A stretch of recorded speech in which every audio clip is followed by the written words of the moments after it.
깃발은 죽음 이상의 의미였습니다.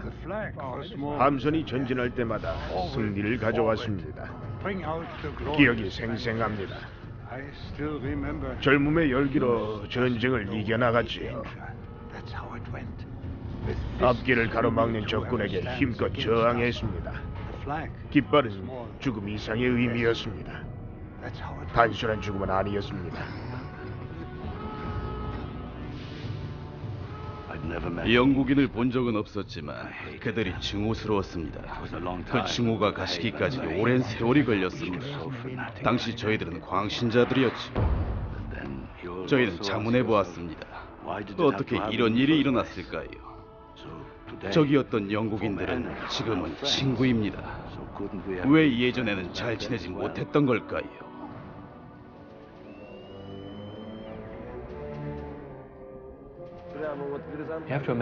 당시 함선은 엄청난 규모와 강력한 파워로 한 국가를 쥐고 흔들 정도였습니다. 저에게 비스마르크는 죽음의 상징입니다. 미래에는 존재하지 않아야 할 전함이었습니다. 영국의 매몰찬 공격에도 절대 쓰러지지 않았던 거대한 쇠덩이였던 것입니다. 비스마르크의 침몰은 타이타닉의 침몰처럼 아직도 신비한 미스터리로 남아 있습니다.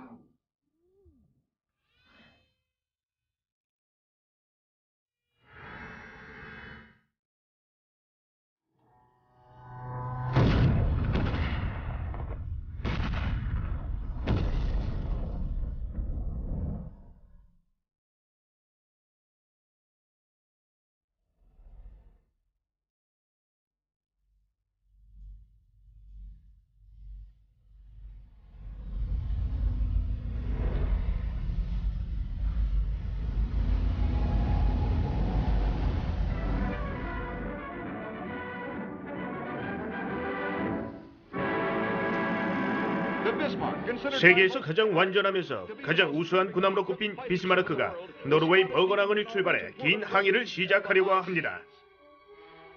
그 뒤를 영국 최대 군함인 후드가 바짝 추격합니다. 지난 전투에서 비스마르크에 의해 처참히 침몰한 영국 왕립 함선을 위한 극단의 조치입니다. 마침내 영국은 복수의 칼을 뽑았습니다. 100여 대의 함선과 함께 러드니 조지와 킹 조지 군함이 항해를 나섰습니다. 2000마일을 항해한 후 영국 함선은 비스마르크를 프랑스 서부에서 맞닥뜨리게 되었습니다. 독일 무장 함대를 무너뜨린 건 바로 도세처라는 영국 함선입니다. 생존자는 100여 명에 불과했으며 나머지는 함선과 함께 가라앉았습니다. 비스마르크 함선의 침몰은 역사상 길이 남을 2차 세계대전의 사건입니다.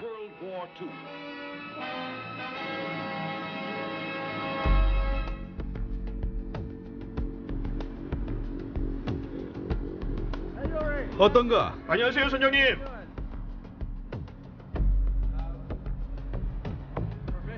항신할 준비가 됐나요? 그럼요. 제임스 카메론은 기술자, 과학자, 역사학자, 비스마르크 생존자를 포함해 총 32명과 도착했습니다. 켈디시라는 러시아 해양 탐구 함선에 다들 모였습니다. 90명의 러시아인들은 카메론의 이전 원정대 참가자들입니다. 올가, 어떻게 지내요? 잘 지내요. 반가워요. 잘 지내죠? 네. 비스마르크 탐험 준비 기간은 자그마치 1년이 걸렸습니다. 영화 촬영만큼이나 재미있는 작업입니다. 기술 면에서나 감정 면에서 어려운 작업입니다. 영화 제작자로서의 스킬을 이용할 수도 있지만 그게 다는 아닙니다. 새로운 기술의 시도이며 개인적인 도전입니다. 위험한 장소에 직접 가 이를 정확하고 안전하게 처리를 해야 하니까요. 정말 재밌지 않겠어요? 칼, 어서 오세요. 정말 영광입니다. 반갑습니다. 두 번이나 타이타닉 잔해를 촬영할 기회가 있었는데 생존자를 만나 그들의 감정을 들을 기회는 없었습니다. 타이타닉의 경우에는 기록에 의존해 상상할 수밖에 없었는데 이렇게 생존자와 같이 탐험할 기회가 주어졌네요.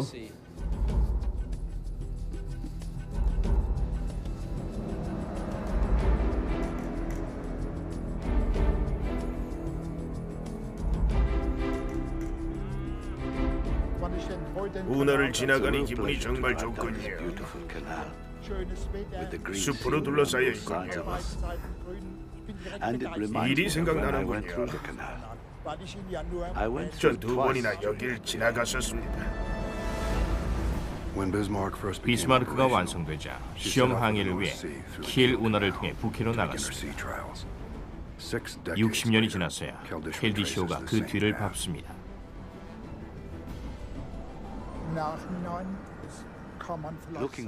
지금 생각해보면 저희는 당시 정권의 희생양이라는 생각이 듭니다. 청년인데도 불구하고 목숨을 무릅썼으니까요. 과연 누구를 위해서였을까요?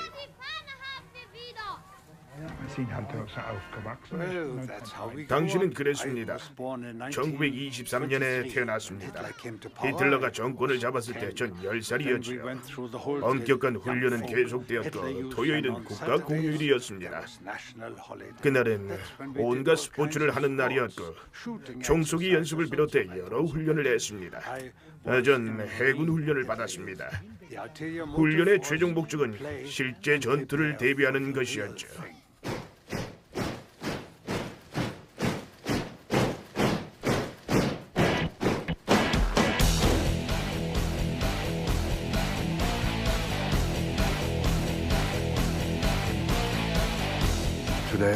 오늘날 아돌프 히틀러는 악의 상징이지만 칼과 월터를 포함한 당시의 독일 젊은이들에게 신적인 존재였습니다. 그는 사람들의 도덕심을 혼동시켰으며 나치 사상을 끊임없이 주입시켰습니다. 히틀러는 젊은이들의 분노와 애국심을 조장했으며 인기 가수처럼 그들의 마음을 빼앗아 버렸습니다.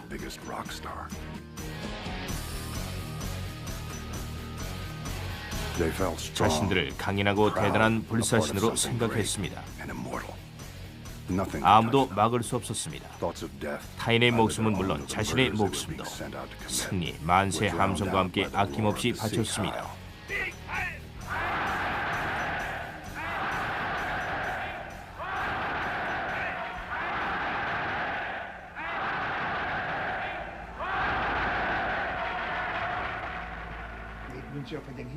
히틀러가 아니었다면 저희 세대는 살아남지 못했을 거라고 생각했습니다. 누구도 부정할 수 없을 겁니다. 조국을 위해서 목숨을 바치는 것이 자랑스러웠습니다. 정말 그랬습니다. 영웅적인 행동이라고 생각했었죠.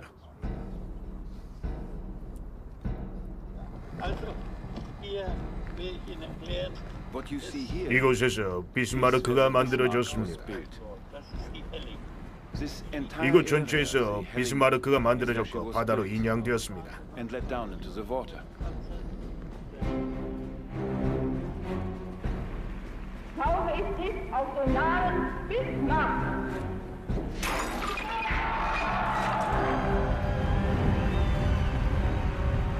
비 1939년 함부르크에서 비밀리에 제작되었습니다. 히틀러의 자존심 구현을 위한 거대한 쇠덩이였던 것입니다. 당대 최고의 거대한 살인 무기였습니다. 길이는 250m 정도로 타이타닉과 비슷하며 폭은 10m가 더 넓고 무기가 많이 실려 무게가 2배가량 더 나갑니다. 육중한 무게도 15만 마력으로 달리며 32해리의 속력을 냈습니다. 15인치 길이의 대포가 달린 탱크의 무게는 약 110톤에 이르렀으며 25km 거리에 있는 목표물도 맞출 수 있습니다. 배 측면은 크롭 철판이라는 고급 자재로 두께는 13인치이며 수레나 거대한 총탄을 막을 수 있는 정도입니다.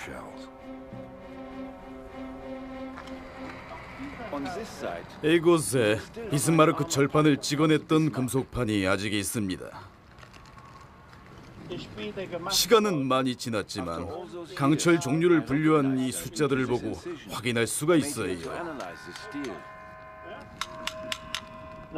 질이 아주 좋지요. 당시 독일 해군의 전략은 무자비했습니다. 비스마르크의 목적은 호위선을 공격하고 영국의 식량과 물자 이송선들을 공격해 배를 굶겨 항복을 얻어내려는 속셈이었죠. 배를 침몰시키고 선원들을 모조리 죽였습니다.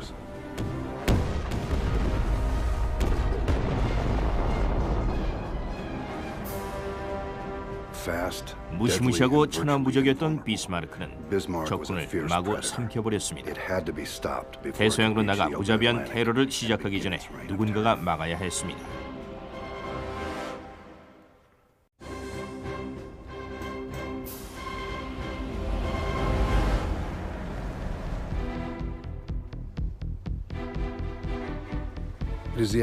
켈디시오는 5월 22일 오후 덴마크 앞바다에서 시작했습니다.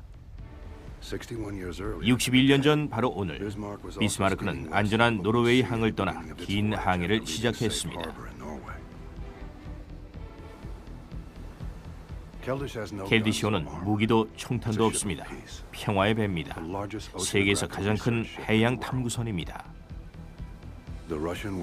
러시아어로 평화를 미르라고 합니다. 켈디시오는 미르 1과 미르 2라는 잠수함을 싣고 다닙니다. 깊이 6km까지 들어갈 수 있는 이 잠수함은 전 세계에 4대가 있으며 이 2대가 바로 그것들입니다. 미르 잠수함 2대는 서로 통신이 가능하며 가장 강력한 배터리를 지니고 있습니다. 햇빛이 전혀 투과되지 않는 물속을 환하게 비춰줄 수 있습니다. 미르를 만든 사람은 아나톨리 사타레비치 박사입니다. 미르를 제조했을 뿐 아니라 직접 조종하기도 합니다.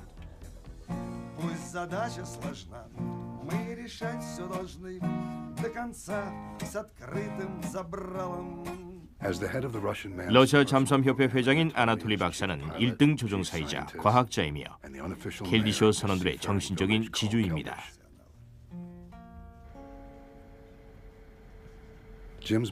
제임스의 동생 마이크는 탐험에서 기술적인 부분을 맡았습니다. 마이크가 만든 ROV가 비스마르크의 내부를 촬영하게 됩니다.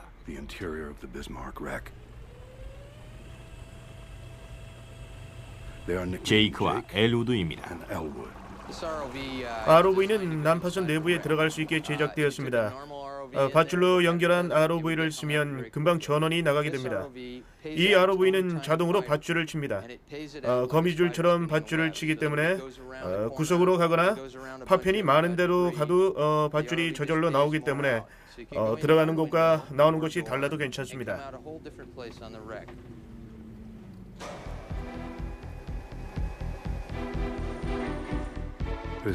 이 ROV를 만들기까지 3년이 걸렸다고 합니다. ROV가 난파선 내부에서 어떤 식으로 움직이고 어떤 것이 필요한지 모든 가능한 변수를 감안해 제작을 했습니다. 외형을 최대한으로 작게 만들려고 노력을 했습니다. 나무랄 데 없이 완벽했습니다. 모두 재료에서 시작해 만들어졌습니다.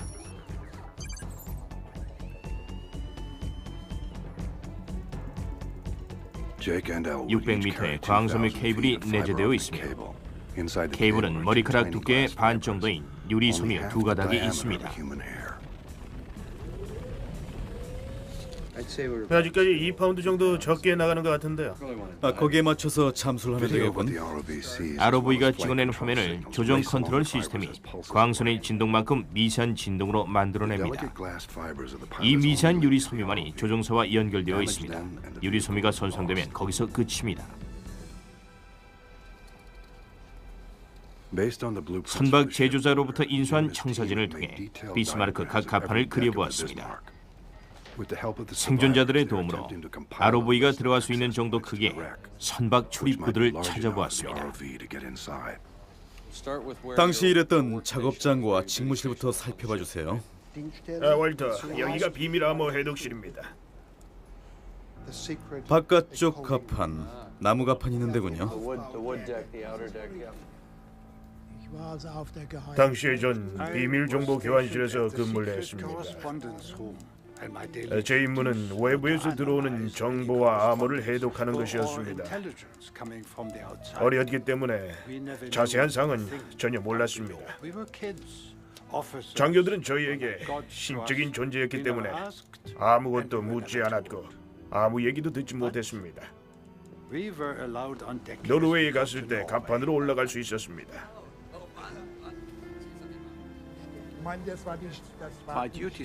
저는 서진실에서 근무를 했습니다. 해군 본부, 사령관과 기지 사이에서 오가는 서신을 작성해야 했죠. 서신을 작성하고 전달하는 일을 했습니다. 부관실이 바로 옆방이어서 작업에 대한 명령을 받곤 했습니다. 5월 5일 히틀러가 승선했을 때 히틀러의 부관 푸카마 씨가 히틀러가 언제 어디에 도착할지 저에게 알려줬습니다.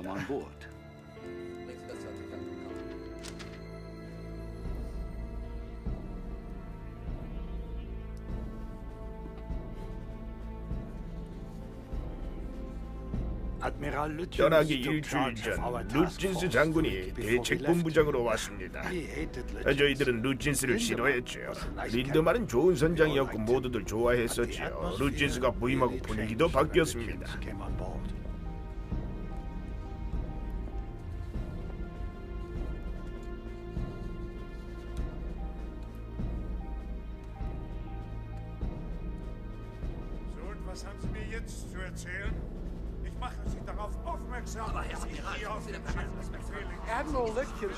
그의 별명은 쇠마스크였어요. 표정이 늘 강철처럼 변하지 않았으니까요. 이 사람과는 대화라는 게 불가능했습니다. 그는 무뚝뚝하고 냉철하게 명령을 내릴 뿐 아무런 감정도 표현하지 않았습니다.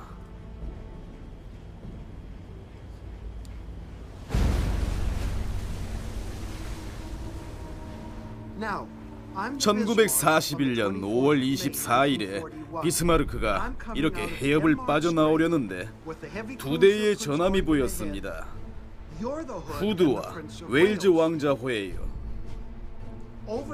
수평선 위로 두 함선이 희미하게 보였습니다. 아주 먼 거리였죠. 함선은 27해리로 항해하고 있었습니다.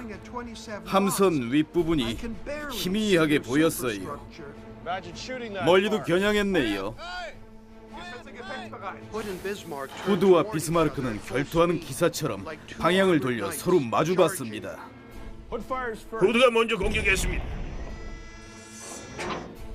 비스마르크의 공격이 이어졌습니다. 발사! 발사! 발사!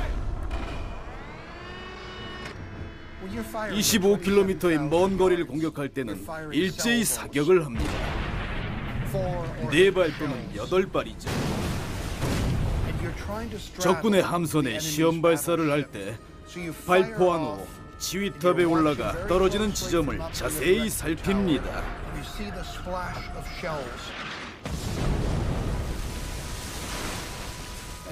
더 길게, 더 짧게 발사 등의 말이 이어집니다.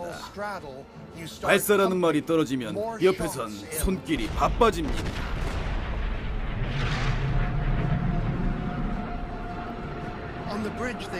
총알은 순식간에 적군의 함대에 떨어집니다. 사령관 옆에서 총알을 집어넣으며 좀 더 길게, 좀 짧게 조준을 하라고 권하는 도중 마침내 치명적인 순간이 다가옵니다. 명중!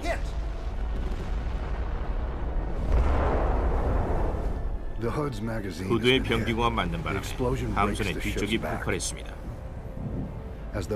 후드가 가라앉자 앞서 있던 부대가 마지막 사격을 가합니다.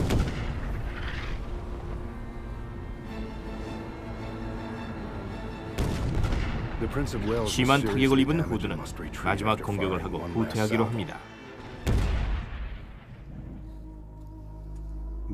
폭발 당시 후드에는 1,415명이 타고 있었는데 생존자는 3명에 불과했습니다. 어렸을 때부터 영국은 우리의 적이라고 배워왔습니다. 영국인들은 본 적도 없고 말해본 적도 없었지만 저에겐 적군이었습니다. 저희가 후드를 폭파시켰을 때 모두들 행가리를 치며 기뻐했었죠. 그리고 바다 위에 둥둥 떠있는 시체들을 봤습니다. 몇 명이 살아남은지는 알 수 없었어요. 우리와 같은 인간이라는 생각이 들었고 왜 그들이 우리의 적이어야 하는지를 생각해 했습니다.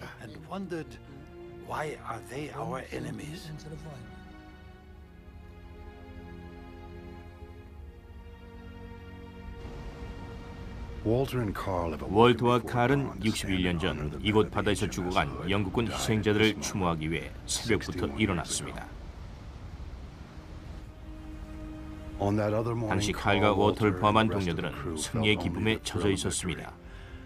무적의 후드를 정복하고 영국군을 쳐부쉈으니까요. 그들은 영웅이었습니다. 비스마르크는 천하무적이었습니다. 후드의 침몰로 영국은 통탄했습니다. 히틀러의 절대 적수였던 윈스턴 처칠 수상은 이 끔찍한 상황을 정확하게 파악했습니다. 모두 이 사실을 믿지 못했고 온 국민은 슬픔에 빠졌습니다. 후드는 국민들에게 최고의 인기를 누리던 때였으며 영국 왕실 해군의 상징이었습니다. 하지만 후드는 무자비하게 파괴되었으며 영국인의 자존심을 짓밟는 사건이었습니다. 당시 영국인들은 야간 공습으로 피해가 극심했고 식량 이송선들의 중단으로 굶주림에 허덕였습니다. 나치의 만행은 계속되었습니다. 처칠 수상은 위험을 감지하고 철저한 응징을 계획했습니다. 즉시 전 해군 병력을 모아 비스마르크 공격에 들어갔습니다.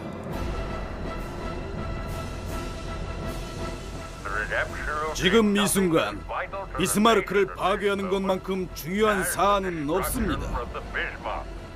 방법은 상관없습니다. 비스마르크를 침몰시켜야 합니다.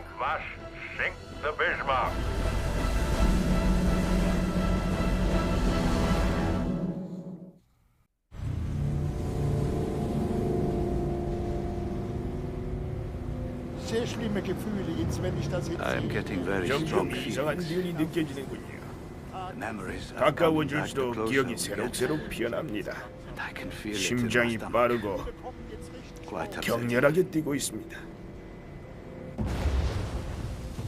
60년을 새에 두고 비스마르크와 켈디쇼가 같은 날짜 시각에 그 위치에 있습니다. 오늘도 그날처럼 폭풍우가 몰아칩니다. 등불이 오싹할 정도로 비슷합니다. 비스마르크는 폭풍으로 프랑스 연안으로 밀려갔습니다. 영국 함선들이 따라오지 못하고 있었습니다. 월터와 칼은 제대할 날만 기다리고 있었습니다. 무사히 돌아갈 거라는 희망을 버리지 않았습니다. 적어도 저는 그랬습니다. 하지만 운명의 장난이 시작되었습니다. 나치의 횡포를 보다 못한 영국군은 폭풍 속에서 5대 뇌격기를 이용해 자살 테러를 시작했습니다. 그때 한 발이 배 방향키에 맞았습니다. 비틀거리던 비스마르크는 빙빙 돌기만 했습니다. 마지막 한 발이면 끝날 상황이었습니다. 전 무전실에서 몇 대 적군 함선이 오는지 들었습니다. 저희는 빙빙 돌고만 있었고 적군들은 저희 주위로 몰려들었습니다. 한 가닥 희망마저 모두 사라졌죠.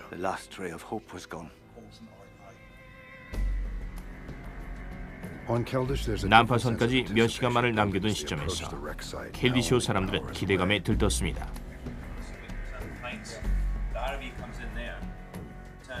첫 번째 잠수를 준비하느라 대원들은 밤잠을 설쳤습니다.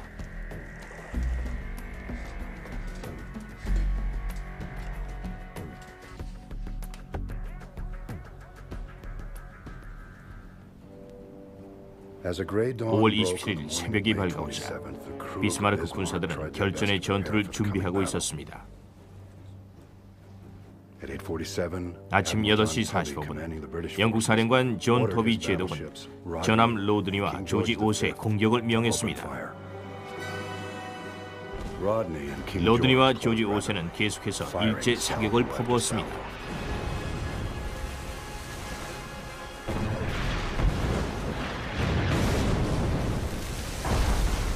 서포크, 노포크, 셰필드 전함도 곧 가세했습니다.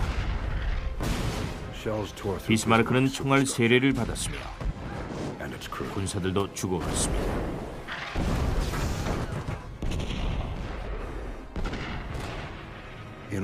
비스마르크를 향해 2,876대 대포가 쏟아졌습니다. 1시간 반가량의 무차별한 공격이 지나자 비스마르크는 쑥대밭으로 변했습니다. 하지만 침몰하진 않았습니다. 실망한 토비 제독은 도세치오 군함에 술의 투하를 명합니다. 세 발이 명중했고 5분 후 10시 40분경 비스마르크는 뒤집혔고 지옥으로 떨어졌습니다.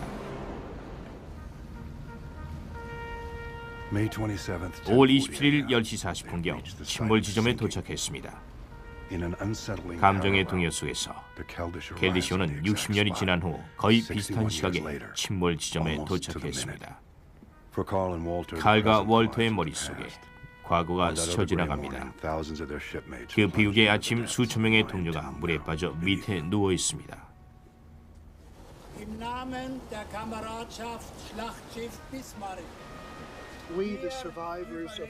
1941년 5월 비참했던 전투에서 저희들은 61년 전 오늘 돌아가신 영혼들에게 추도의 뜻을 전합니다.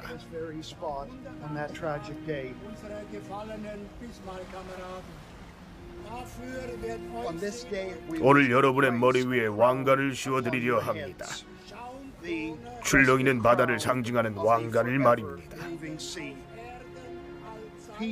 지구상의 영원한 평화를 기원하며 다시는 전쟁이 일어나지 않기를 기원합니다.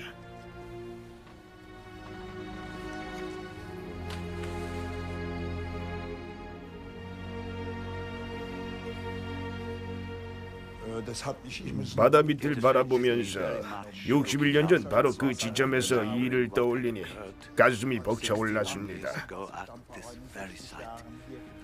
살려고 발버둥치던 제 모습이 불현듯 떠오르며 살아남은 것을 다시 한번 감사했습니다.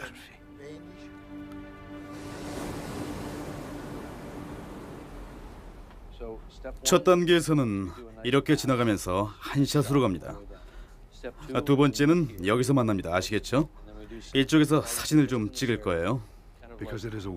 참전 용사들의 묘이기 때문에 아무도 건들지 않았을 겁니다.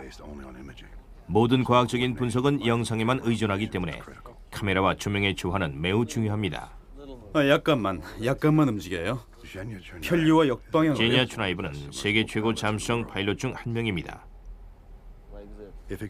제니아의 재능이 미르를 통해 표출될 것입니다.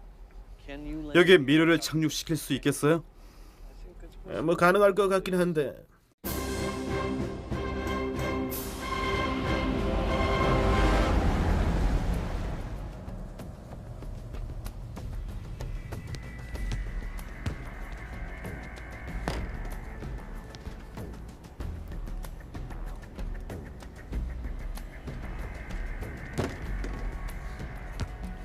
좋은 아침.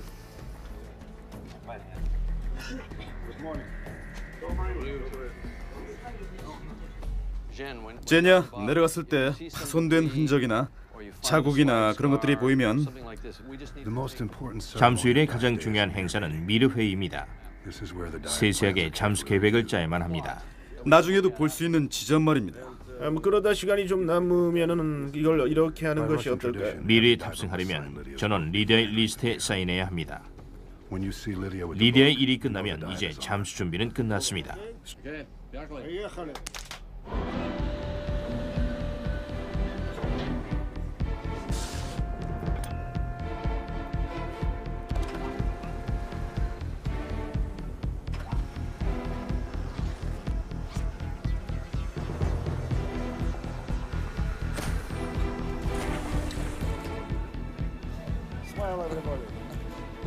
웃는 거예요. 더 이상은 안 됩니다.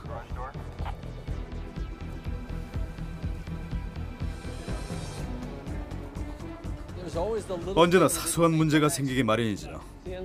나중에 봐요. 1년 가까이 준비한 거죠.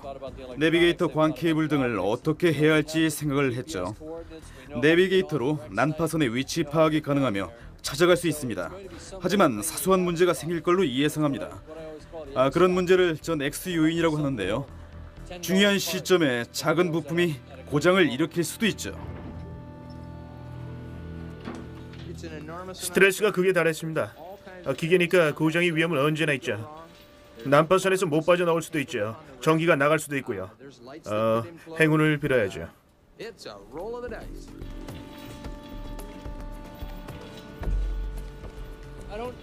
팀원들은 무사할 겁니다. 러시아 팀원들은 이 분야의 전문가들이니까요. 미르 잠수함은 수심 6km까지도 가능합니다. 그래서 별 걱정은 안 됩니다. 늘 머리 한쪽으로는 바다의 힘에 인간의 기술과 지식을 가지고 도전을 한다는 생각을 합니다. 바다는 얕잡아 볼 대상은 아니죠.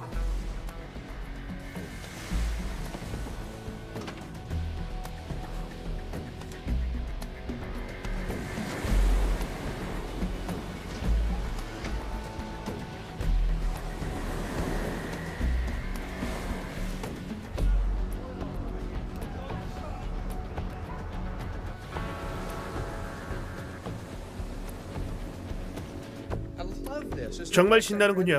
흥분됩니다. 헬리콥터를 타는 기분과 비슷해요. 헬리콥터와 비슷합니다. 위험 요소가 있기 때문에 정확하고 신중해야 합니다. 사실 지금 무시무시한 곳으로 가는 거죠. 4.7km 깊이에요.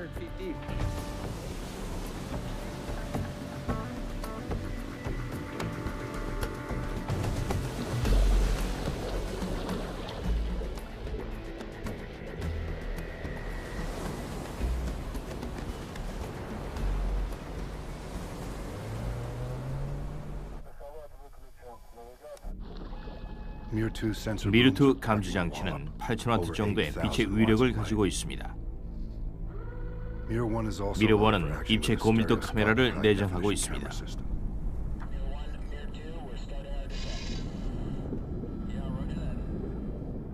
잠수가 시작됐습니다. 현재 3마일의 거리를 두고 2대의 잠수정이 내려가고 있습니다.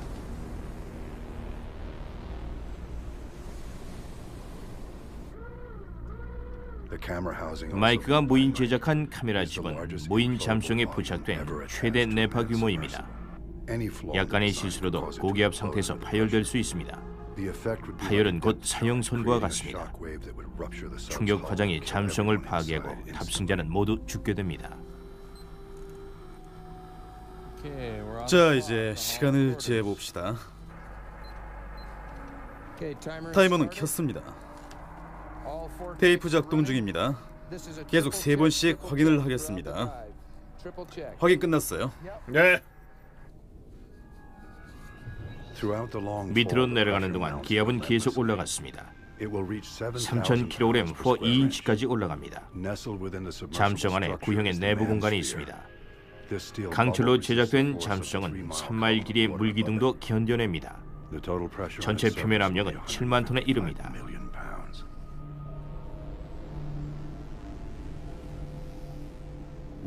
수심 150m에 다다르자 불빛이 사라졌습니다.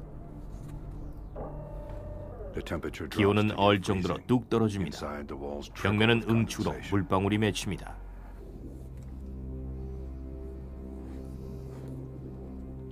수심 500m까지 이르는데 3시간이 걸립니다. 비스마르크가 10분 만에 가라앉았습니다. 수표면에 떨어지자마자 부력과 수력이 배의 끝부분을 뒤집어 버렸습니다. 배는 곤두박질치고 35,000톤 무게의 미사일이 떨어지기 시작했습니다. 거센 물살이 관망대와 돛대 통풍 기둥을 앗아가 버렸습니다.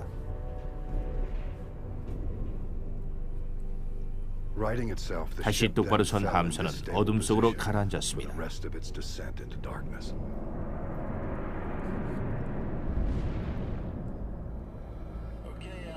미르2, 우리는 지금 바닥에서 30m 위에 떠 있다.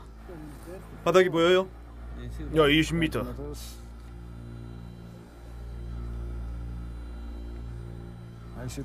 보이네요.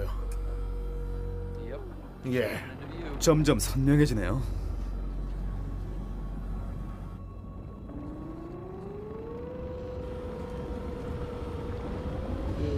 아름답군요. 달에 착륙하는 것 같아요. 정말이에요. 미세한 점토를 좀 보세요.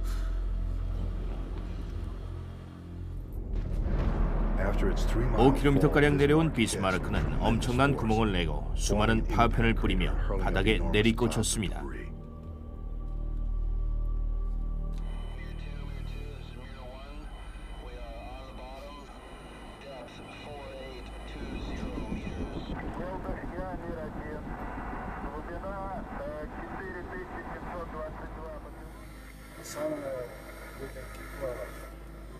경사진 곳을 지나는 것 같군.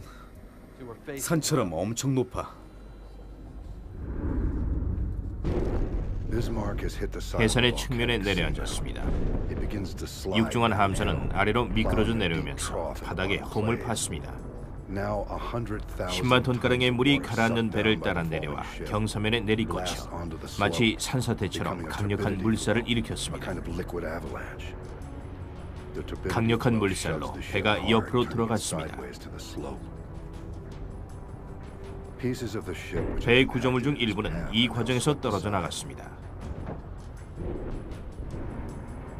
이 육중한 선체는 바닥을 쓸며 물보라를 일으켰습니다. 뱃머리가 진흙을 깊게 쓸어내려 방향이 서쪽으로 틀어졌습니다. 거대한 배는 드디어 멈춰섰습니다. 해선을 따라 1km 정도 쓸려 내려온 것이죠. 표면에 흔적이 남아있군. 제대로 찾아온 것 같군요. 잘 보세요.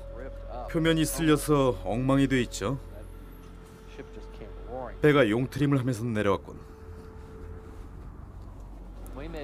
우린 미끄러져 내려온 지점 위에 있는지도 몰라요. 화면 오른쪽에 표시가 되어 있네요.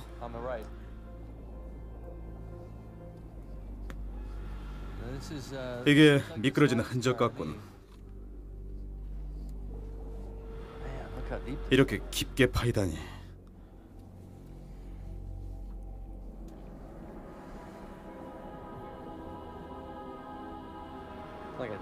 불도저가 밀고 지나간 것 같군요.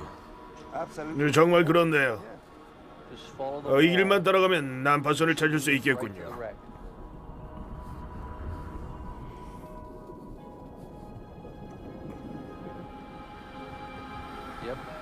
저기 파편들이 보이기 시작하는군요.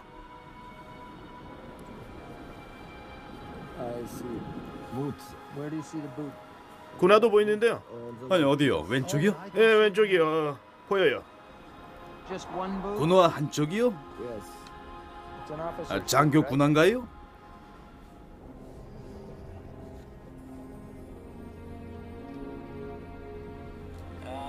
미르트 지금 어딘가요?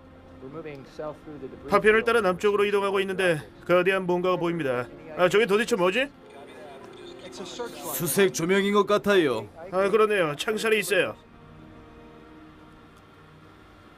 뭔가 보이는데. 위쪽이에요.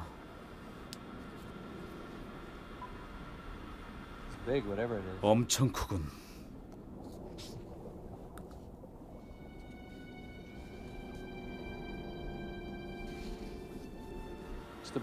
관망대인 것 같아요. 제도 관망대가 맞아요. 보이죠? 창문 보이시죠? 뒤집혀서 가라앉았군요. 구조는 그대로 있네요. 강력한 물살로 인해 관망대가 떨어져 나갔습니다. 10분가량 후에 밑바닥으로 떨어졌습니다. 배의 선체가 관망대를 밀쳐 뒤집어진 것입니다. 정말 엄청나게 거대하군요. 정말